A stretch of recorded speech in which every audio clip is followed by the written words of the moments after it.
Electric flux क्या है? It is A major of electric lines. तो क्या हम काउंट कर पाएंगे कि इससे जो है कितना इलेक्ट्रिक लाइंस पास हो रहा है, या इससे जो है इस एरिया से कितना इलेक्ट्रिक लाइंस पास हो रहा है कि इलेक्ट्रिक फ्लक्स आप निकाल लोगे? इलेक्ट्रिक फील्ड में जो इलेक्ट्रिक लाइंस का जो कॉन्सेप्ट है वो एक्चुअली इमेजिनरी कॉन्सेप्ट है, मतलब वहां पे कोई एक्चुअली वो रियल है ही नहीं। हेलो बच्चों, क्या हाल चाल। तो आज जो है हम लोग पढ़ेंगे कि हमारा जो इलेक्ट्रिक चार्जेस एंड फील्ड चल रहा था चैप्टर 1, उसी को हम कंटिन्यू करेंगे। तो आज का जो हमारा टॉपिक है वो है इलेक्ट्रिक फ्लक्स क्या होता है। फिर मैं बात करूंगा कि गॉस लॉ क्या है, basically Gauss law of electricity. फिर उसके बाद से कुछ चीज़ें हम बात करेंगे कि चार्ज डिस्ट्रीब्यूशन के बारे में, ठीक है। So now let's start. तो इलेक्ट्रिक फ्लक्स क्या है? इलेक्ट्रिक फ्लक्स समझने के लिए एक्चुअली हमें एरिया को थोड़ा जानना होगा कि एरिया जो है वो क्या चीज़ होता है। तो जैसे एग्जांपल के तौर पे आपको पता है कि जैसे कि हमारे पास अगर एक लेंथ हो और एक ब्रेथ हो और इसको हम मल्टीप्लाई कर दें तो L इंटू बी जो है वो एरिया कहलाता है। दैट मीन्स ये आपका जो है उसको हम बोलते हैं this is the area, right. तो अगर हम इसको लेट अस कंसीडर, अगर इस एरिया को S से अगर हम रिप्रेजेंट करें, इस एरिया को हम किससे रिप्रेजेंट करें? S से। तो ये जो एरिया होता है this area is a vector quantity, ठीक है। तो एरिया जो है अगर वेक्टर क्वांटिटी है, सो S is like this. Area अगर एक वेक्टर क्वांटिटी है तो उसको किसी भी वेक्टर को आप जब रिप्रेजेंट करते हैं तो वेक्टर में एक मैग्नीट्यूड होता है और एक क्या होता है? डायरेक्शन होता है, राइट। यही होता है।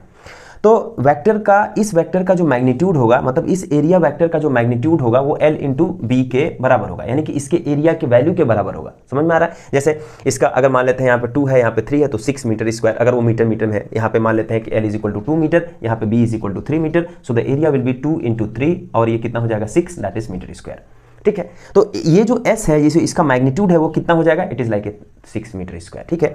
Then what is this one? ये क्या चीज़ है?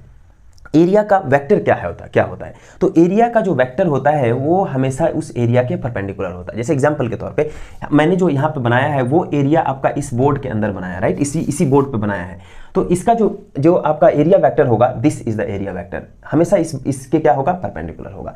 तो उसको हम क्या बोलते हैं? It is of course normal to this plane, इसीलिए हम उसको n से रिप्रेजेंट करते हैं। तो यानी कि जो S कैप है उसको हम किससे रिप्रेजेंट करते हैं? n कैप से, ठीक है। क्योंकि ये जो है आपका जो एरिया है, इनफैक्ट ये जो एरिया है प्लेन है उसके परपेंडिकुलर होता है, तो ये हमारा हो गया। सो it is A n cap. So this is the representation of the area vector, ठीक है। यहाँ पे जानना है क्योंकि फ्लक्स में एक्चुअली एरिया वेक्टर काम आएगा।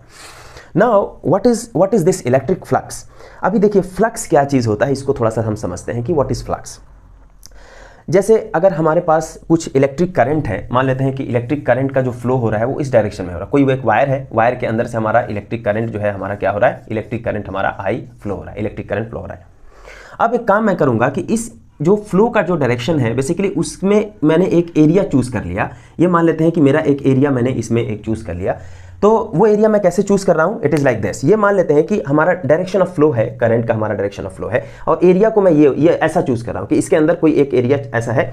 मतलब ये कैसा हमारा चूज कर रहा हूं मैं कि यहां से इट इज लाइक दिस, मतलब कुछ एरिया मैंने यहां पे चूज कर लिया। मतलब ऐसा आप बोल सकते हो कि ये हमारा कुछ एरिया मैंने चूज कर लिया। तो ये जो करंट होगा इस एरिया के परपेंडिकुलर ऐसा करके फ्लो होगा, ऐसा करके फ्लो होगा। तो इसको हम क्या बोलेंगे कि ये जो है ये हमारा करंट का फ्लक्स है। This is a flux of A current. तो फ्लक्स ऑफ, इसको क्या बोलेंगे हम? It is A flux of electric current, इसको हम बोलते हैं। तो यानी कि जो फ्लक्स होता है वो क्या चीज है? Flux is something which is related to flow, something flow, कोई भी चीज। मतलब यहाँ पे क्या हो रहा है? यहाँ पे आपका इलेक्ट्रिक करंट फ्लो हो रहा है। अगर इसी से अगर कोई मान लेते हैं कि अगर हमारा कोई लिक्विड है या फिर हमारा वाटर का फ्लो हो रहा है, तो वाटर का फ्लो इस एरिया से अगर हो रहा है, इसका मतलब यहाँ पे जो होगा वो क्या होगा? वाटर फ्लक्स हो जाएगा। समझ में आ रहा है ना? कोई चीज, यानी कि फ्लक्स किससे रिलेट हुआ? Flux is something which is related to the flow, ठीक है। अच्छा, अब जो है देखिए, अब हम थोड़ा इलेक्ट्रिक फ्लक्स के बारे में जानेंगे कि इलेक्ट्रिक फ्लक्स क्या चीज है। तो इलेक्ट्रिक फ्लक्स क्या हुआ? Electric flux is basically the measure of electric lines passing through a given area and that area is perpendicular to the electric field. ये बेसिकली एक डेफिनेशन होता है। तो यहाँ पे बात यह है कि उसको आप कैसे मान लेते हैं कि फिगर से कैसे हम समझते हैं। तो मान लेते हैं कि आपके पास देखिए कि मेरे पास क्या है कि यहाँ पे एक चार्ज है, चार्ज क्यू, ये अपने चारों तरफ एक इलेक्ट्रिक फील्ड क्रिएट करेगा या नहीं करेगा? ये हमारा एक इलेक्ट्रिक फील्ड क्रिएट कर रहा है, ये चार्ज हमारा इलेक्ट्रिक फील्ड क्रिएट कर रहा है, ठीक है। समझ में आ रहा है? ये हमारा इलेक्ट्रिक फील्ड क्रिएट कर रहा है। अब देखिए कि यहाँ पे अगर मैं एक काम करूं, यानी कि ये पूरा का पूरा जो रीजन है वो क्या है, ये इलेक्ट्रिक फील्ड है, बेसिकली इलेक्ट्रिक फील्ड है पूरा रीजन। अगर मैं एक चीज करता हूं, यहाँ पे कोई एक एरिया कंसीडर करें, मान लेते हैं कि ये हमने जो एरिया कंसीडर किया डेल्टा एस एरिया हमने कंसीडर किया, और वो जो एरिया है, एरिया का जो प्लेन है इसके परपेंडिकुलर है। मतलब ये हुआ कि इलेक्ट्रिक लाइंस इसके थ्रू होकर के मतलब जा रहा है, right, electric lines is passing through this. Of course यहाँ पे एक चीज याद रखना है कि इलेक्ट्रिक लाइंस एक्चुअली उसके पास नहीं करेगा, फ्लो नहीं करेगा, यहाँ पे कोई चीज फ्लो नहीं हो रहा है। एग्जांपल के तौर पे चार्ज एक स्टैटिक स्टेट में है, और स्टैटिक स्टेट में जो फील्ड प्रोड्यूस करेगा वो भी एक स्टैटिक फील्ड होगा, वो फील्ड मूव नहीं कर रहा है, ठीक है, क्योंकि ये चार्ज मूव नहीं कर रहा है, चार्ज एक स्टैटिक स्टेट में है, तो इससे जो हमारा इलेक्ट्रिक फील्ड प्रोड्यूस होगा वो भी एक स्टैटिक स्टेट में होगा। लेकिन जस्ट हम ऐसा हम देख रहे हैं कि यहां से ये जो इलेक्ट्रिक लाइंस को अगर आप बनाओगे तो ये इलेक्ट्रिक लाइंस, कितना इलेक्ट्रिक लाइंस इससे होकर के पास हो रहा है, ठीक है, तो कितना इलेक्ट्रिक लाइंस इससे होकर के पास हो रहा है, उसी चीज को हम बोलते हैं it is A electric flux. अगर इलेक्ट्रिक फ्लक्स को हम रिप्रेजेंट करते हैं, मान लेते हैं कि हमने डेल्टा फाई से रिप्रेजेंट किया electric flux through delta S area, that is equal to E dot delta S, इससे हम रिप्रेजेंट करते हैं, this is known as the electric flux, ठीक है। What is E here? E is the electric field at this delta S area. E जो है वो क्या है, इलेक्ट्रिक फील्ड का वैल्यू है। समझ में आ रहा है कि नहीं आ रहा है? जैसे एग्जांपल के तौर पे मैं जो है एक छोटा सा एरिया मान लूं, इस पॉइंट के हर एक, इस पॉइंट पे अगर माने कि इस पॉइंट पे ये जो आपने एरिया कंसीडर किया, इस एरिया के हर एक पॉइंट पे हमारा जो इलेक्ट्रिक फील्ड है बेसिकली अगर E है, तो E डॉट ds जो रिप्रेजेंट करेगा वो होगा electric flux through this area. उसको क्या बोलेंगे? Electric flux through that area. तो यानी कि इलेक्ट्रिक फ्लक्स का डेफिनेशन क्या हो सकता है? इलेक्ट्रिक फ्लक्स का डेफिनेशन हो सकता है कि it is a dot product, actually it is a dot product, यहां पे याद रखना है कि ये डॉट है, it is a dot product of electric field and the area vector. It is a dot product of electric field and the area vector. तो यहाँ पे मैंने इसका इलेक्ट्रिक फ्लक्स का डेफिनेशन यहाँ पे लिख दिया है कि क्या है इलेक्ट्रिक फ्लक्स का डेफिनेशन। इलेक्ट्रिक फ्लक्स को अगर हम डेल्टा फाई से रिप्रेजेंट करें, is a major of electric lines passing through a given area and that given area is basically delta S perpendicularly, right. मतलब जो इलेक्ट्रिक लाइंस है वो आपका उस एरिया से परपेंडिकुलर पास होना चाहिए। लेकिन बात यह है कि अगर वो परपेंडिकुलर पास नहीं होगा तब एक्चुअली क्या होगा, यानी कि इलेक्ट्रिक फील्ड और एरिया के बीच में एक एंगल बन गया, और वो उस एंगल को भी रिप्रेजेंट करने के लिए हम क्या करते हैं, it is just a dot product of electric field and area vector. तो mathematically it is represented by what, delta phi is equal to E dot D S से रिप्रेजेंट करते हैं, ठीक है। तो यहाँ पे अगर चूंकि आप जानते हैं कि it is a E dot D s, that means it is a E delta S cos of theta, and theta is what is theta here, theta is the angle between electric field and the area vector, ठीक है। Theta क्या है, वो electric field और area vector के बीच का angle है। अब जो है और क्या क्या चीजें इसमें लिखना चाहिए, जैसे कि अगर आ जाए कि डिफाइन द इलेक्ट्रिक फ्लक्स, तो ये चीज डेफिनेशन आप लिखेंगे ही लिखेंगे, और भी क्या चीज लिखेंगे, उसका यूनिट क्या होता है, डायमेंशनल फार्मूला क्या होता है, क्या वो वेक्टर क्वांटिटी है या स्केलर क्वांटिटी है। तो basically of course it is a scalar quantity because it is a dot product of two vector quantities, ठीक है। तो ये हमारा क्या हुआ कि ये हमारा जो है एक हम यहाँ पे लिखें, सो it is a scalar quantity. तो स्केलर क्वांटिटी ये हमारा हो गया। फिर उसके बाद से यूनिट अगर हम देखें तो हमने बताया था कि यूनिट क्या चीज़ होता है, कि यूनिट जो है आप कैसे फाइंड आउट करते हैं, यानी कि ये यूनिट क्या हो जाता है, ई और डेल्टा एस का जो यूनिट होगा उसके यूनिट के बराबर होगा। मतलब ये हुआ कि डेल्टा फाई का जो यूनिट होता है, the unit of delta phi is equal to unit of E dot delta S, right. तो इलेक्ट्रिक फील्ड यहाँ पे ई है, और इलेक्ट्रिक फील्ड का जो यूनिट होता है वो क्या होता है, न्यूटन पर कूलम, हम लोगों ने ऑलरेडी डिस्कस किया। Delta S is the area, so it is represented by metre square in SI system, so this is equal to newton metre square per coulomb. ये हमारा यूनिट हो गया। ना what is the dimensional formula, तो dimensional formula क्या होगा, dimensional formula आप बड़े आराम से निकाल सकते हैं। मैंने बताया था जस्ट आपको या तो यूनिट पता हो या तो आपको फार्मूला पता हो, उससे हम निकाल सकते हैं। न्यूटन बेसिकली फोर्स है, तो mlt-2 metre square that is length square, so it is L square, और ये कूलम है, चार्ज है, सो इट इज 80। सो आप करेंगे तो ये हमारा डायमेंशनल फार्मूला आ जाएगा, ठीक है। तो ये हमारा मतलब जो है, इसको अगर इलेक्ट्रिक फ्लक्स आता है तो इसको इस तरीके से लिखते हैं। लेकिन अब बात करते हैं कि जैसे क्या कोई दूसरा वे हो सकता है इलेक्ट्रिक फ्लक्स को डिफाइन करने का, कि हम यहाँ पे जो डिफाइन कर रहे हैं कि electric flux is a major of electric lines passing through. क्या इलेक्ट्रिक लाइंस जो है वो किसी एरिया से पास करे, क्या उसी का मेजर होता है इलेक्ट्रिक फ्लक्स? एक्चुअली ये थोड़ा सा मतलब एक मिसलीडिंग मतलब कॉन्सेप्ट हो सकता है अगर आप सोचें तो। उसका रीज़न है, मैं बताता हूँ कि क्या रीज़न हो सकता है। यहाँ पे हम मान लेते हैं कि मेरे पास पॉजिटिव चार्ज क्यू है, इस पॉजिटिव चार्ज Q जो है अपने चारों तरफ एक फील्ड क्रिएट करता है। उस फील्ड को हम किससे रिप्रेजेंट करते हैं, एक बेसिकली इलेक्ट्रिक लाइन से रिप्रेजेंट करते हैं। इलेक्ट्रिक लाइंस जो है ये हमारा है। एक्चुअली इलेक्ट्रिक लाइंस जो है वो क्या है, एक इमेजिनरी कॉन्सेप्ट है एक्चुअली इलेक्ट्रिक लाइंस। ऐसा नहीं है कि वहाँ पे वो एक बेसिकली वो उस लाइन को रियल में ऑब्जर्व किया गया, ऐसा नहीं है। लाइंस का रिप्रेजेंटेशन जस्ट करने का तरीका यह है कि इंटेंसिटी को एक्चुअली वो रिप्रेजेंट करते हैं, और वो भी कैसे रिप्रेजेंट करते हैं, जहां पे लाइंस की डेंसिटी जहां पे ज्यादा आपको मिलेगी, जिस पॉइंट के अबाउट लाइन की डेंसिटी ज्यादा मिलेगी वहां पे इलेक्ट्रिक फील्ड ज्यादा होगा। जिस पॉइंट के अबाउट लाइन की डेंसिटी हमारा कम मिलेगा वहां पे इलेक्ट्रिक फील्ड का जो इंटेंसिटी होगा वो कम होगा। अब मैं एक काम करता हूं, यहां पे एक पॉइंट कंसीडर कर लेता हूं यहां पे, और इससे मैं एक डेल्टा एस एरिया मैं यहां पे ले रहा हूं, ठीक है, डेल्टा एस एरिया। और सेम डेल्टा एस एरिया यहां पर भी कहीं पे मैं कंसीडर कर रहा हूं, डेल्टा एस एरिया, दोनों सेम है, ठीक है। अब आप बताइए कि इलेक्ट्रिक फ्लक्स क्या होगा। तो इलेक्ट्रिक फ्लक्स क्या है, it is A major of electric lines, right, ऐसे ही बात कर रहे हैं, it is A major of electric lines. तो क्या हम काउंट कर पाएंगे कि इससे जो है कितना इलेक्ट्रिक लाइंस पास हो रहा है, या इससे जो है इस एरिया से कितना इलेक्ट्रिक लाइंस पास हो रहा है, कि इलेक्ट्रिक फ्लक्स आप निकाल लोगे। इलेक्ट्रिक फील्ड में जो इलेक्ट्रिक लाइंस का जो कॉन्सेप्ट है वो एक्चुअली इमेजिनरी कॉन्सेप्ट है, मतलब वहां पे कोई एक्चुअली वो रियल है ही नहीं। समझ में आ रहा है ना, कि वो कोई एक रियल में इलेक्ट्रिक लाइंस एग्जिस्ट नहीं करते हैं, वो इलेक्ट्रिक फील्ड इंटेंसिटी होता है। इलेक्ट्रिक लाइंस क्या रिप्रेजेंट करता है, जिस पॉइंट के नेबरहुड में अगर इलेक्ट्रिक लाइंस की डेंसिटी हमारी ज्यादा होगी तो वहां पे इलेक्ट्रिक फील्ड का जो वैल्यू होगा वो ज्यादा होगा। जिस पॉइंट के अबाउट इलेक्ट्रिक लाइंस की डेंसिटी अगर कम होगी वहां पे इलेक्ट्रिक फील्ड जो होगा कम होगा। यही रिप्रेजेंट करता है इलेक्ट्रिक लाइंस की जो इलेक्ट्रिक लाइंस का जो कॉन्सेप्ट बना हुआ है, ठीक है। तो रियल में ऐसा नहीं है कि रियल में एग्जिस्ट करेगा और इस एरिया से होकर के कितना लाइंस पास कर रहा है वो आप काउंट नहीं कर पाओगे। समझ में आ रहा है, क्योंकि लाइंस ही एग्जिस्ट नहीं कर रहे हैं तो काउंट कैसे करेंगे। तो फिर हम कैसे फिर इसमें फ्लक्स कैसे डिफाइन करेंगे। तो यस, फ्लक्स डिफाइन करने का क्या तरीका है कि इस एरिया के अराउंड में या इस एरिया पे आपका इलेक्ट्रिक फील्ड कितना है। तो मान लेते हैं कि वो इलेक्ट्रिक फील्ड हमारा E1 है, मान लेते हैं वो इलेक्ट्रिक फील्ड हमारा क्या है, E1 है। और यहां पे जो इलेक्ट्रिक फील्ड है वो मान लेते हैं E2 वेक्टर है, मान लेते हैं कि यहां पे E2 वेक्टर है। इस एरिया पे आपका जो इलेक्ट्रिक फील्ड है वो E2 है, इस एरिया पे जो इलेक्ट्रिक फील्ड है वो है E1, राइट। तो इस एरिया से होकर के जो इलेक्ट्रिक फ्लक्स होगा वो कितना होगा, उसको हम ले सकते हैं कि इस एरिया से होकर के जो इलेक्ट्रिक फ्लक्स होगा वो मान लेते हैं delta of phi1 and that is equal to E1 vector dot delta S। So this will be the electric flux through this, so this will be the electric flux through delta S area at this point. Okay, ये हो जाएगा। Now the electric flux through this area delta S which is placed at this point is equal to delta of phi2 and that is equal to E2 dot delta of S। मतलब ये हुआ कि electric flux है क्या, it is just a dot product of electric field and area vector, बस यही है, ठीक है। तो यहां से क्या हुआ कि सेकंड वे में हम इलेक्ट्रिक फ्लक्स को डिफाइन कर सकते हैं कि in a region of electric field electric flux, जिसको हम डेल्टा फाई से रिप्रेजेंट कर रहे हैं, is defined as the dot product of electric field with the area vector, right. तो यही चीज है, dot product of electric field with the area vector is defined at the electric flux at the neighborhood of that point। okay, तो mathematically इसको कैसे लिखते हैं, delta phi is equal to E dot ds, that is E ds cos theta, जहां पे theta क्या है, it is angle between area vector and electric field.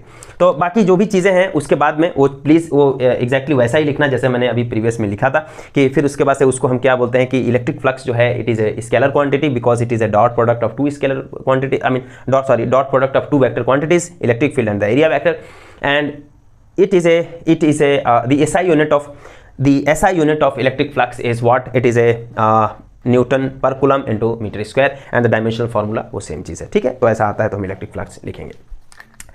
अब बात करते हैं हम कि ये हमारा इलेक्ट्रिक फ्लक्स अगर हो गया, अब हम बात करते हैं कि हमारा जो गॉस लॉ है वो क्या है। तो गॉस लॉ ऑफ इलेक्ट्रिसिटी के बारे में थोड़ा सा बात करते हैं।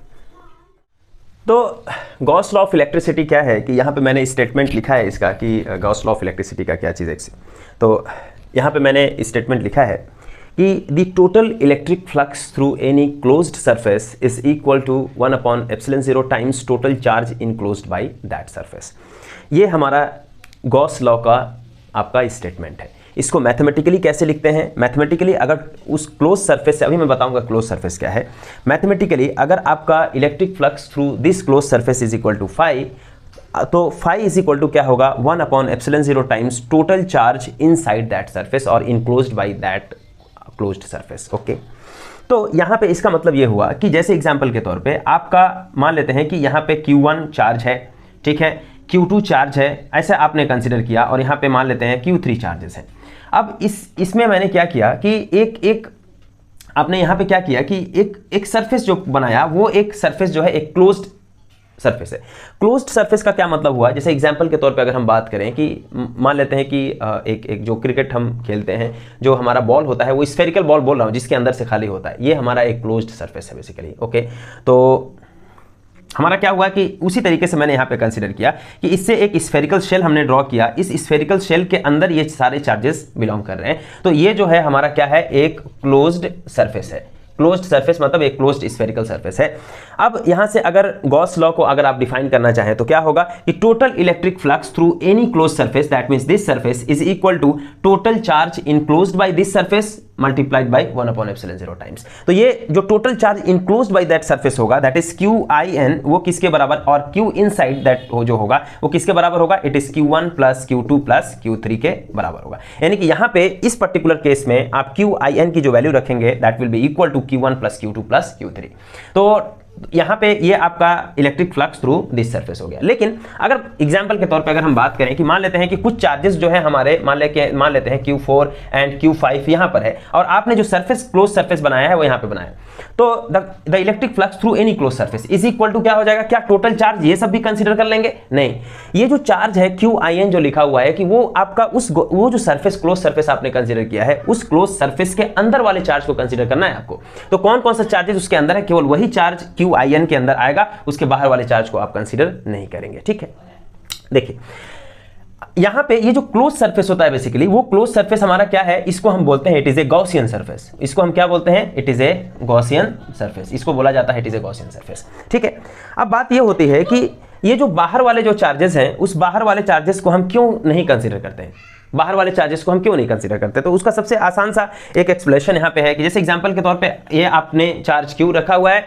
यहाँ पे आपने चार्ज मान लेते हैं यहाँ पे Q1 है, यहाँ पे Q2, आपने जो गॉसियन सरफेस ड्रॉ किया ये एक स्फेरिकल सरफेस है, तो electric flux through this close surface, this surface will be equal to what, that will be equal to, मान लेते हैं अगर वो फाई होगा तो फाई इज इक्वल टू हो जाएगा Q2/ε0। This one will be the Gauss law of electricity, ये हो गया Q2 डिवाइडेड बाय ε0, क्योंकि आपने Q1 को कंसीडर नहीं किया है, क्यों, क्योंकि वो इस एक स्फेरिकल शेल के अंदर नहीं है, बाहर है। लेकिन क्यों नहीं कर रहे हो, क्या इससे जो इलेक्ट्रिक फील्ड हमारा पैदा होगा, जो इलेक्ट्रिक फील्ड होगा, क्या वो इलेक्ट्रिक जो हमारी लाइंस हैं वो क्या इसको क्रॉस नहीं करेंगी, बिल्कुल क्रॉस कर रही हैं। लेकिन इंपॉर्टेंट ये है कि जो आपका टोटल इलेक्ट्रिक फ्लक्स होगा, जैसे एग्जांपल के तौर पे अगर हम बात करें, यहां पे जैसे एक लाइंस इस सरफेस को क्रॉस कर रही है, लेकिन यही लाइंस बाहर भी तो निकल जा रहा है ना क्रॉस करके, समझ में आ रहा है नहीं आ रहा है। जैसे एग्जांपल के तौर पे अगर हम बात करें कि आपका जो चार्ज है, मान लेते हैं यहाँ पे आपने एक चार्ज रखा है, राइट, यहाँ पे हमने एक चार्ज रखा है और मैंने क्या किया, यहाँ पे एक क्लोज सरफेस ऐसा करके रखा हुआ है, right, this is a close surface, और आपने यहाँ पे चार्ज रखा हुआ है। अब उस चार्ज से जो इलेक्ट्रिक लाइंस पास करेगा वो इस सरफेस पर टकराएगा, फिर यहाँ पे अंदर आया, फिर चूंकि ये सरफेस क्लोज सरफेस है, फिर दूसरे वाले सरफेस से बाहर निकल जाएगा कि नहीं निकल जाएगा। तो आपका अगर हम बात करें कि यहाँ पे आपने कुछ एरिया कंसिडर किया, इससे जितना भी लाइंस अंदर जाएगा उतना लाइंस बाहर भी तो आ रहा है, तो जो नेट फ्लक्स होगा वो क्या होगा, net flux through this charge that will B 0।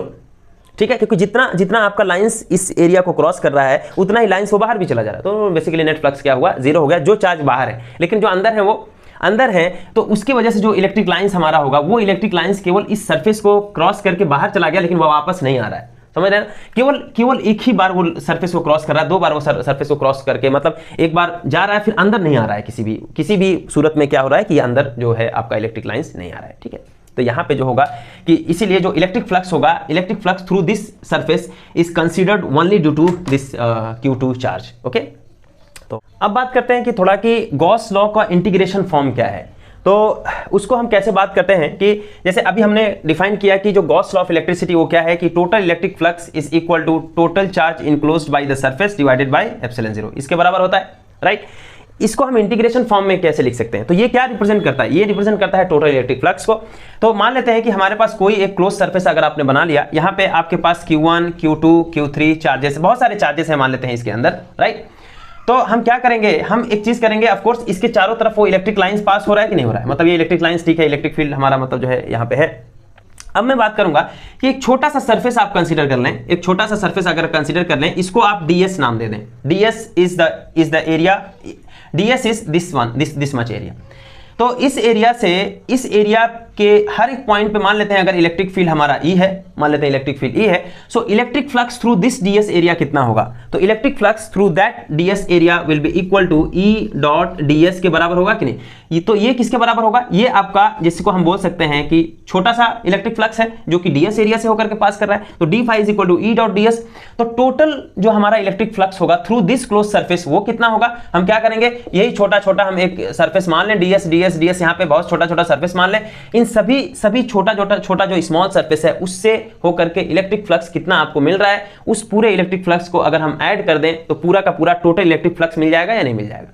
और एक्चुअली चूंकि पूरा सरफेस हमारा कॉन्टिन्यूअस है, इसका मतलब हमें उस समेशन को कॉन्टिन्यूअस समेशन करना पड़ेगा। कॉन्टिन्यूअस समेशन का मतलब क्या होता है? इट इज ए इंटीग्रेशन, और इंटीग्रेशन आप क्लोज्ड इंटीग्रेशन कर रहे हैं यहाँ पे, तो उसको हम कैसे रिप्रेजेंट करेंगे? It is a integration of d phi is equal to integration of E dot dS, ये हमारा हो जाएगा। लेकिन यहाँ पे एक चीज ध्यान देने की चीज है कि ये जो इंटीग्रेशन है वो क्लोज्ड सरफेस पे हो रहा है, इसीलिए क्लोज्ड एक इंटीग्रेशन एक सिंबल होता है, उस इंटीग्रेशन के ऊपर में एक सर्कल हम बना देते हैं यहाँ पे ऐसा, तो ये इसको बोलते हैं it is a closed integration. तो यहाँ पे क्या हुआ हमारा, ये हम क्लोज्ड इंटीग्रेशन लेंगे, क्यों? क्योंकि जो गॉसियन सरफेस है वो एक क्लोज्ड सरफेस है, and that is equal to जो टोटल इलेक्ट्रिक फ्लक्स फाई। अभी इसी फ्लक्स फाई की जगह पे हम यहाँ पे क्या रख दें? Integration E dot D S. तो ये जो हो जाएगा हमारा वो कितना हो जाएगा कि closed surface integration E dot D S is equal to Q I N divided by epsilon 0, और इसी को हम बोलते हैं Gauss law of electricity in integration form. तो ये हमारा इंटीग्रेशन फॉर्म का गॉस लॉ ऑफ इलेक्ट्रिसिटी हो गया, ठीक है। यहां पे मैंने एक चीज जोड़ दिया है कि electric field due to a point charge using Gauss law कैसे होगा, ठीक है। अब देखिए कि गॉस लॉ की मदद से हम अगर electric field due to a point charge अगर हम निकालें तो कैसे मतलब जो है डेरिवेशन करेंगे कि मान लेते हैं कि हमारा एक पॉइंट चार्ज क्यू है, इससे r डिस्टेंस पे कोई पॉइंट है, जब मान लेते हैं ए पॉइंट है, इस पॉइंट पे हमें इलेक्ट्रिक फील्ड कैलकुलेट करना है। तो गॉस लॉ क्या होता है? Total electric flux through any close surface is equal to 1 upon epsilon 0 times total charge enclosed by the surface.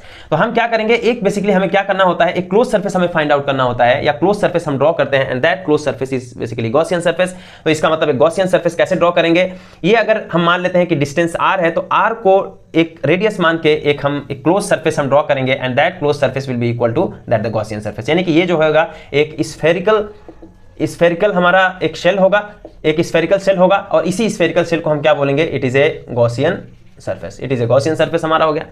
अब हम एक काम करेंगे कि ये ऑफ कोर्स ये आपको मिल गया एक गॉसियन सरफेस या क्लोज सरफेस। अब मैं यहाँ पे एक छोटा सा एरिया कंसीडर करूंगा, उस एरिया को हम नाम देंगे it is A DS area, ठीक है, डीएस एरिया। अब बताइए डीएस एरिया से देखिए हमको क्या निकालना है, अल्टीमेटली हमको ये निकालना है कि टोटल इलेक्ट्रिक फ्लक्स कितना होगा इस पूरे गॉसियन सरफेस से। तो पहले हम एक चीज करते हैं यहाँ पे कि पहले हम इस डीएस एरिया से इलेक्ट्रिक फ्लक्स कितना पास हो रहा है वो निकाल लेते हैं, ठीक है। तो कैसे करना है, मान लेते हैं कि डीएस एरिया से जो इलेक्ट्रिक फ्लक्स है, let us consider this is d phi. D phi मतलब क्या? छोटा सा electric flux through this dS area, and that will be equal to, मान लेते हैं कि ये हमारा क्या होगा, ये हमारा होगा ई डॉट डीएस के बराबर होगा। लेकिन यहाँ पे ई क्या है? ई मान लेते हैं E is the electric field at this point, right. E जो है वो हमारा क्या है? Electric field at that surface DS. तो ई डॉट डीएस जो होगा वो क्या रिप्रेजेंट करेगा? Electric flux through DS area. ये क्या रिप्रेजेंट करेगा? Electric flux through DS area, ये रिप्रेजेंट करेगा। Now the total electric flux क्या होगा? हम क्या करेंगे कि देखिए यही छोटा जो एरिया है उसी को हम मान लेंगे पूरे सरफेस पे। इस पूरे सरफेस से होकर के जो इलेक्ट्रिक फ्लक्स जो होगा, अगर हम ये जितना भी छोटा हमारे पास एरिया है, इस एरिया से होकर के जितना आपको इलेक्ट्रिक फ्लक्स मिलेगा, अगर आप उसको सम कर दें, वो जो समेशन आएगा, जो समेशन की वैल्यू आएगी, वही टोटल इलेक्ट्रिक फ्लक्स के बराबर होगा, ठीक है। और ये चूंकि पूरे जब समेशन आप करेंगे, ये समेशन एक कॉन्टिन्यूअस समेशन होगा, क्योंकि एक सरफेस कॉन्टिन्यूअस है हमारा, तो इसको हम बोलते हैं it is A continuous summation. Continuous summation का मतलब होता है इंटीग्रेशन, यानी कि हमें क्या कर देना है? जस्ट इंटीग्रेशन कर देना है। So this is integration of d phi and that will give you the total electric flux. तो यहाँ पे हम लिख सकते हैं जो टोटल इलेक्ट्रिक जो हमारा फ्लक्स होगा वो किसके बराबर होगा? Total electric flux is equal to integration और डी फाई। अब यहाँ पे आप देख सकते हैं एक मैंने ये सिंबल यूज किया। सिंबल यूज करने का मतलब ये कौन सा सिंबल है? ऑफ कोर्स ये इंटीग्रेशन सिंबल हम जानते हैं, लेकिन अगर हम इसमें ये एक सर्कल अगर हम बना दे इसमें, तो ये इसको हम बोलते हैं it is a closed integration. मतलब चूंकि क्लोज सरफेस पे हम कर रहे हैं इंटीग्रेशन, इसीलिए इसको हम क्लोज्ड इंटीग्रेशन बोलते हैं। तो closed integration d phi and that is equal to closed integration of E dot D S. ये हमारा हो जाएगा, कोई दिक्कत नहीं है इसमें। अच्छा, अब according to Gauss law, what is according to Gauss law कि व्हाट इज अकॉर्डिंग टू, यहां पे लिखेंगे अकॉर्डिंग टू गॉसेस लॉ, ये क्या हो जाएगा कि total electric flux that is phi is equal to Q I N divided by epsilon naught, इसी के बराबर होता है। तो टोटल इलेक्ट्रिक फ्लक्स किसके बराबर है भाई, integration E dot D S के बराबर है, and that is equal to इस गॉसियन सरफेस से के अंदर में कितना चार्ज इनक्लोज है, और वो चार्ज आप देख रहे हैं केवल यही चार्ज क्यू इनक्लोज है, so this will be equal to Q divided by epsilon naught के बराबर होगा। मतलब मैं यहाँ पे ये कंसीडर कर रहा हूँ कि पूरा का पूरा जो सिस्टम है एक्चुअली वो वैक्यूम में रखा हुआ है, इसीलिए यहाँ पे एप्सिलॉन नॉट आया। अगर ये मीडियम के अंदर रखा हुआ फिर आप अगर इलेक्ट्रिक फील्ड निकालते हैं तो फिर एप्सिलॉन होता है, ठीक है। सो नाउ अभी ये आपके पास आ गया, अभी इसी इंटीग्रेशन को हमें सॉल्व करना है, ठीक है। इसी इंटीग्रेशन को हमें सॉल्व करना है, कैसे सॉल्व करेंगे अब देखिए यहाँ पे e dot D s means what, e dot D s means it is a e d s cos of theta, और ये हो जाएगा close integration that is equal to Q divided by epsilon zero के बराबर होगा। What is theta here, theta is the angle between electric field and area vector.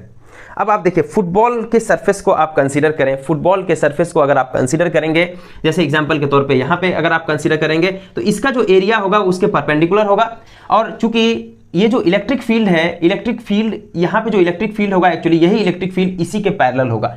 क्यों electric field इसके parallel होगा, उसका रीजन ये है कि जो चार्ज को आपने इसके सेंटर पे रखा है, तो जब चार्ज को इसको हम सेंटर पे रखेंगे तो यहां से यहां तक का जो डिस्टेंस है एक्चुअली सरफेस पे बोल रहा हूं, चूंकि ये सरफेस पे है तो ये डिस्टेंस r हो जाएगा, और इलेक्ट्रिक फील्ड का डायरेक्शन जो होगा इसी r वेक्टर के ही डायरेक्शन में होगा, और जो रेडियस होता है वो रेडियस हमेशा वो जो स्फेरिकल शेल है उसके परपेंडिकुलर ही होता है, ठीक है। इसका मतलब ये हुआ कि जो रेडियस का जो डायरेक्शन होगा वही इलेक्ट्रिक फील्ड का डायरेक्शन हुआ, इलेक्ट्रिक फील्ड का डायरेक्शन और जो एरिया का जो डायरेक्शन होगा वो दोनों एक दूसरे के पैरेलल हो जाएंगे। दैट मींस यहाँ पे जो एंगल होगा वो आपका 0 डिग्री हो जाएगा। सो कॉस यहाँ पे क्या हुआ, cos 0 degree that is equal to 1, so it will be equal to integration e d s that is equal to Q divided by epsilon 0 के बराबर हो जाएगा यहाँ पे।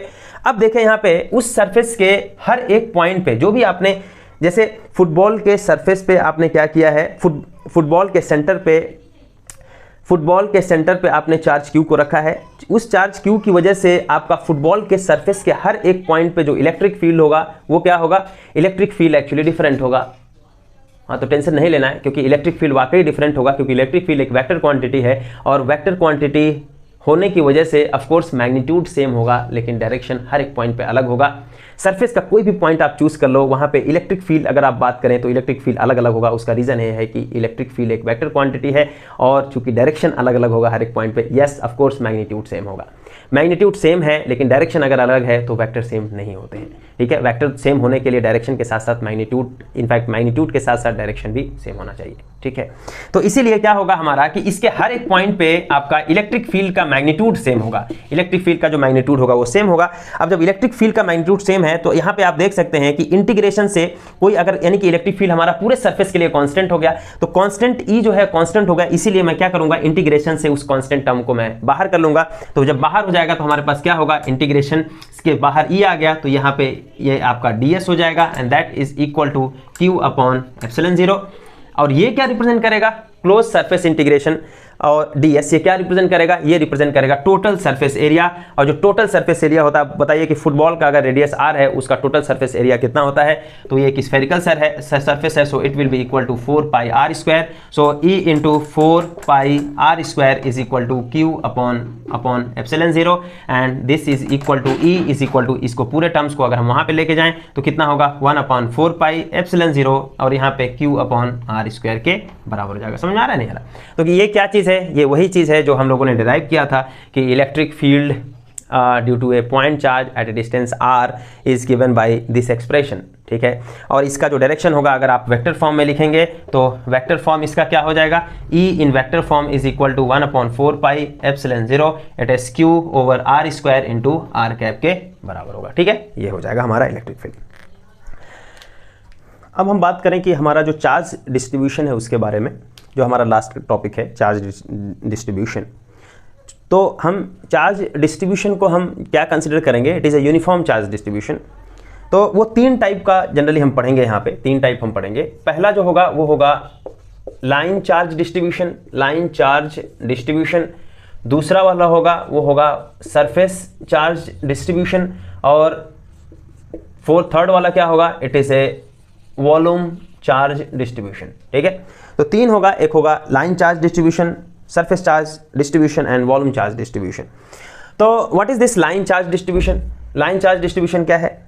आपके पास मान लेते हैं लाइन चार्ज डिस्ट्रीब्यूशन को एक और नाम देते हैं, it is a linear charge distribution. इसको हम एक चीज और नाम देते हैं, it is a linear charge distribution बोलो या लाइन चार्ज डिस्ट्रीब्यूशन बोले, दोनों एक ही बात है।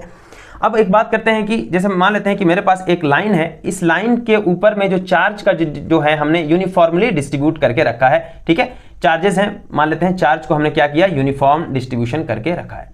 ठीक है, तो यहां पे हम कंसीडर कर लेंगे एक लाइन है और इस लाइन पे हमने यूनिफॉर्म जो है यूनिफॉर्मली चार्ज को डिस्ट्रीब्यूट किया है, जैसा कि आप देख सकते हैं। तो यूनिफॉर्म चार्ज डिस्ट्रीब्यूशन का मतलब क्या है? तो बेसिकली यूनिफॉर्म और नॉन यूनिफॉर्म डिस्ट्रीब्यूशन क्या होता है उसके बारे में जस्ट थोड़ा सा मैं बता देता हूं कि यूनिफॉर्म और नॉन यूनिफॉर्म के बारे में क्या है।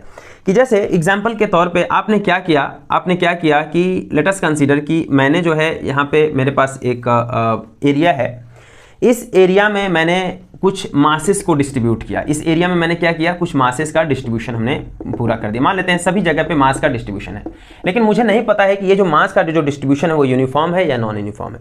कैसे हम पता करेंगे कि मास का जो डिस्ट्रीब्यूशन होगा इस एरिया में, पूरे के पूरे एरिया में यूनिफॉर्म है कि नहीं है? देखिए, इसको समझ लेना है कि यूनिफॉर्म डिस्ट्रीब्यूशन क्या होता है। आप एक काम करें, एक एरिया मैं कंसिडर करूंगा, मान लेते हैं कि ए एरिया मेरा ये है, एक एरिया हमने कंसिडर किया। ठीक है, यहाँ पे क्या कंसिडर किया, मान लेते हैं एक एरिया हमने ए कंसिडर किया, यहाँ पे एक एरिया ए, और सेम एरिया मैं कहीं पर भी कंसिडर कर लूँ, सेम एरिया कहीं पर भी कंसिडर कर लूँ, इस एरिया के अंदर में जितना अमाउंट होगा मास का, मान लेते हैं कि वो अमाउंट डेल्टा ऑफ m1 है, वो अमाउंट इस वाले एरिया में डेल्टा ऑफ m2 अमाउंट है। कहीं भी आप एरिया ले रहे हो, ऐसा नहीं है कि केवल इसी 2 जगह पे, कहीं पर भी हम अगर एरिया ले लें, late us consider exactly same area ले लेना है, एग्जैक्टली सेम एरिया अगर हम ले लें, यहाँ पे मान लेते हैं डेल्टा ऑफ m3 अमाउंट है यहाँ पे। तो होता क्या है कि अगर ये डिस्ट्रीब्यूशन यूनिफॉर्म होगा तो delta of m1 is equal to delta of m2 is equal to delta of m3 होगा। इस चीज को अगर ऐसा आपको मिल रहा है, इसका मतलब ये हुआ कि ये जो है यूनिफॉर्म मास का डिस्ट्रीब्यूशन है, द डिस्ट्रीब्यूशन इज यूनिफॉर्म। मतलब ये हुआ कि एग्जैक्टली आपने क्या किया, सेम एरिया को हर एक जगह पे कंसीडर किया और उसमें से आप मासेस को निकाल रहे हो। तो जितना मास इस वाले एरिया में होगा उतना ही मास एग्जैक्टली यहाँ पे होना चाहिए, उतना ही मास यहाँ से भी निकलना चाहिए। तो इसका मतलब ये हुआ कि मासेस का जो डिस्ट्रीब्यूशन है वो क्या है, यूनिफॉर्म है। इसको आप सोचिए, ठीक है। और फिर नॉन यूनिफॉर्म, यानी कि ये जो कंडीशन है वो क्या है, यूनिफॉर्म का कंडीशन है। यहाँ पे क्या हो रहा है, uniform mass distribution. Then what is non uniform? Non uniform क्या है? नॉन यूनिफॉर्म का कोई दिक्कत नहीं है, यही delta of m1 is not equal to delta of m2 is not equal to delta of m3। लेकिन कभी ऐसा हो सकता है, मान लीजिए कि इस एरिया में डेल्टा m1 है, इस एरिया में डेल्टा m2 है, and this delta m1 is equal to delta m2, तो क्या उसको बोलेंगे यूनिफॉर्म डिस्ट्रीब्यूशन? जरूरी नहीं है। उसका रीजन यह है कि आप कहीं से भी उसने एरिया को कंसीडर करना है, आप कहीं से भी एरिया कंसीडर कर रहे हैं, अगर उस एरिया से आपका डेल्टा ऑफ m जो भी मास निकल रहा है वो मास पहले वाले मासेस के बराबर है, तब आप यूनिफॉर्म डिस्ट्रीब्यूशन बोलेंगे। केवल 1-2 जगह चेक करने से नहीं हुआ, हर एक जगह पे सेम कंडीशन सेटिस्फाई होना चाहिए। समझ में आ रहा नहीं आ रहा? तो यहाँ पे अगर ऐसा कंडीशन है so it is a non uniform distribution. ठीक, यहाँ पे अगर आपका जो डिस्ट्रीब्यूशन है, अगर डिस्ट्रीब्यूशन यूनिफॉर्म अगर होता है तो क्या चीज एक ऐसी क्वांटिटी है जो सेम हो जाती है एक्चुअली डिस्ट्रीब्यूशन यूनिफॉर्म होने से। मतलब यहाँ पे क्या हो रहा है, यहाँ पे क्या चीज हो रहा है, इतने एरिया से आपने डेल्टा m1 निकाला, इतने एरिया से डेल्टा m2 निकाला, इतने एरिया से डेल्टा ऑफ m3 निकाला, ऐसा करके। लेकिन यहाँ पे यूनिफॉर्म होने से क्या हो गया, यूनिफॉर्म होने से आपका ये कंडीशन सेटिस्फाई कर गया। इसका मतलब इस पर्टिकुलर यानी कि एरिया से आपने delta m amount of mass आपने कंसीडर किया है, दूसरे वाले एरिया, लेकिन सेम एरिया ऑफ कोर्स, लेकिन वो जो पोजीशन है वो चेंज हो गया है। यहाँ पे आपने एरिया ए कंसीडर किया, यहाँ पे आपने डेल्टा m कंसीडर किया, यहाँ पे क्या हुआ और यहाँ पे क्या हुआ, मैं बोल रहा हूँ कि सेम अमाउंट ऑफ मास है। तो क्या चीज़ हमारा मतलब जो है वो सेम रह रहा है, क्या चीज़ सेम हो रहा है?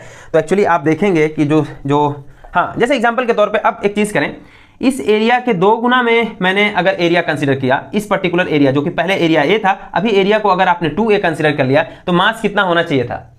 मास एग्जैक्टली जो पहला वाला जो मास था वो जो मास है वो एक्चुअली 2 डेल्टा m के बराबर होना चाहिए या नहीं होना चाहिए? इसका मतलब इसके एरिया को 3 गुना कर लें तो मास जो होगा वो 3 टाइम्स डेल्टा ऑफ m के बराबर होगा, अगर वो डिस्ट्रीब्यूशन यूनिफॉर्म है तो। ठीक है, तो यहाँ पे क्या चीज़ सेम होता है, तो delta m divided by area यानी कि मास डिवाइडेड बाई एरिया, यानी कि हमारा मास बाई एरिया हर एक जगह पे सेम होगा। और इसी चीज़ को हम बोलते हैं it is a mass density और डेंसिटी। इसका मतलब क्या हो जाएगा, जब कोई भी चीज़ यूनिफॉर्मली डिस्ट्रीब्यूट किया जाता है तो डेंसिटी सेम हो जाती है, इसको याद रखना है, ठीक है। तो हम लाइन चार्ज के बारे में बात करते हैं। तो हमारा ये क्या हुआ कि लाइन मतलब चार्जेस को, यहाँ पे चार्ज को आपने यूनिफॉर्मली डिस्ट्रीब्यूट किया हुआ है, चार्ज को आपने यूनिफॉर्मली डिस्ट्रीब्यूट किया है। मान लेते हैं कि इसका जो लेंथ है वो L है, आपने Q अमाउंट ऑफ चार्ज को यहाँ पे यूनिफॉर्मली डिस्ट्रीब्यूट किया है। तो जब चार्ज को यूनिफॉर्मली डिस्ट्रीब्यूट किया है, इसका मतलब क्या चीज सेम हो जाएगा, चार्ज डेंसिटी सेम हो जाएगा। और वो चार्ज डेंसिटी कैसा चार्ज डेंसिटी होगा, उसको हम बोलेंगे it is A line charge density. तो लाइन चार्ज डेंसिटी अगर लैम्डा है, what is line charge density, इसको हम डिफाइन करते हैं कि what is this line charge density. Line charge density क्या होता है, line charge density lambda is defined eight charge per unit length, it is A charge per unit length, इसको हम बोलते हैं it is A line charge density. और इसका मतलब क्या हुआ, अगर हम यहां से एक dl लेंथ को पकड़ें और इस dl लेंथ में मान लेते हैं कि हमारा dq अमाउंट ऑफ चार्ज अगर पाया जाता है, तो जो हमारा dq अपॉन जो dl होगा, dq upon dl, that means charge divided by length, that is known as linear charge density which will be equal to lambda, right. उसी को हम बोलेंगे कि ये डेंसिटी और उस लीनियर चार्ज डेंसिटी को हम लैम्डा से रिप्रेजेंट कर रहे हैं।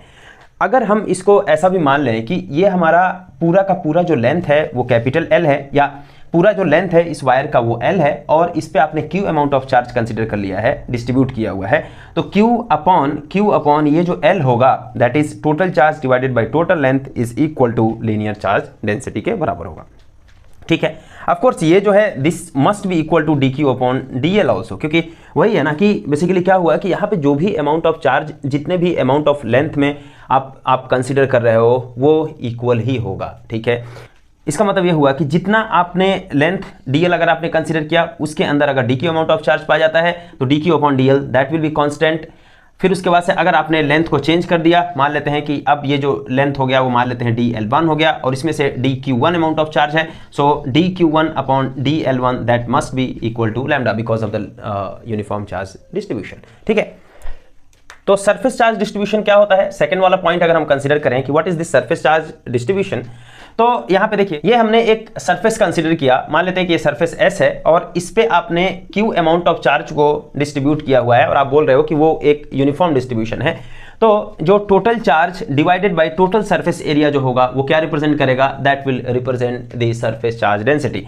इसको हम क्या बोलते हैं, ये हमारा सरफेस चार्ज डेंसिटी को रिप्रेजेंट करेगा, समझ में आ रहा है। और सरफेस चार्ज डेंसिटी को किससे हम रिप्रेजेंट करते हैं, it is sigma, so sigma is equal to Q upon S, total charge divided by total surface area. तो इसको हम ऐसा भी लिख सकते हैं, it is a total charge divided by total surface area, total surface area. अच्छा, यहाँ पे एक चीज और मैं बोलूंगा कि जैसे एग्जांपल के तौर पे आपने यहाँ पे ds1 एरिया कंसीडर किया, इसके अंदर से अगर आपका dq1 अमाउंट ऑफ चार्ज अगर आ रहा है, फिर कहीं पे आप ds2 हम सरफेस कंसीडर कर रहे हैं, इसके अंदर में जो अमाउंट ऑफ चार्ज है मान लेते हैं वो dq2 है, तो dq1 डिवाइडेड बाई ds1 जो होगा must be equal to dq2 divided by ds2 के बराबर होगा, और यही आपका सिग्मा के बराबर है अगर आपका जो चार्ज डिस्ट्रीब्यूशन है वो हमारा क्या है, यूनिफॉर्म है, तो ठीक है। तो इसको हम सरफेस चार्ज डिस्ट्रीब्यूशन बोलते हैं। अगर सरफेस चार्ज डिस्ट्रीब्यूशन यूनिफॉर्म है, इसका मतलब यह हुआ कि हमारा जो सरफेस चार्ज डेंसिटी होगा वो कांस्टेंट हो जाएगा, वो सेम हो जाएगा, ठीक है। अब बात करें हमारा जो थर्ड वाला है, थर्ड वाला क्या है, it is a volume charge distribution. Volume charge distribution का मतलब क्या हुआ कि आपने क्या किया कि चार्ज का जो डिस्ट्रीब्यूशन किया है, अब इस बार आपने किसी एक वॉल्यूम में डिस्ट्रीब्यूट किया है चार्जेस को। तो मान लेते हैं कि जब चार्ज का डिस्ट्रीब्यूशन किसी वॉल्यूम में हो, जैसे एग्जांपल के तौर पे यहाँ पे आपने क्या किया कि एक वॉल्यूम के अंदर चार्ज का डिस्ट्रीब्यूशन कर दिया। मान लेते हैं कि ये वॉल्यूम जो है वो कैपिटल V है, और आपने Q अमाउंट ऑफ चार्ज को पूरा यूनिफॉर्मली डिस्ट्रीब्यूट किया है over the volume. So then what happen, then total यहाँ पे टोटल चार्ज डिवाइडेड बाय जो हमारा यहाँ पे टोटल वॉल्यूम होगा, that is known as charge density. So ये क्या है, वॉल्यूम जो चार्ज डेंसिटी है, okay, volume charge density, and this rho is equal to total charge, it is Q divided by total volume हमारा V है, so rho is equal to Q upon V। अब similarly यहाँ पर भी हम same चीज कर सकते हैं कि मान लेते हैं अगर हमने dV1 amount of dV1 volume consider किया, और इसके अंदर dQ1 चार्ज है, यहाँ पे आप dV2 वॉल्यूम कंसीडर करो, और इसके अंदर अगर dQ2 अमाउंट ऑफ चार्ज है, इसका मतलब ये होगा कि dQ1 अपॉन dV1, मतलब d, that means dq1 upon dv1 is equal to dq2 upon dv2, and that must be equal to rho because charge distribution is uniform. ठीक है, तो इस चीज़ को हमेशा याद रखना है. So I just want to summarize today's lecture what we had done. So what we studied is Gauss law of electricity, and using Gauss law of electricity we have derived the expression for electric field intensity due to a point charge at a distance r. And then what we studied is this charge distribution, and that is it for today's talk. And in the next lecture actually we will discuss about some application of this Gauss law. That means for example, if you have a linear charge distribution, if you have a surface charge distribution, if you have a volume charge distribution, then how do you find the electric field due to those kind of distribution? So that will come under the application of the Gauss law, and we will discuss in the next lecture. So that's it. Thank you very much for watching.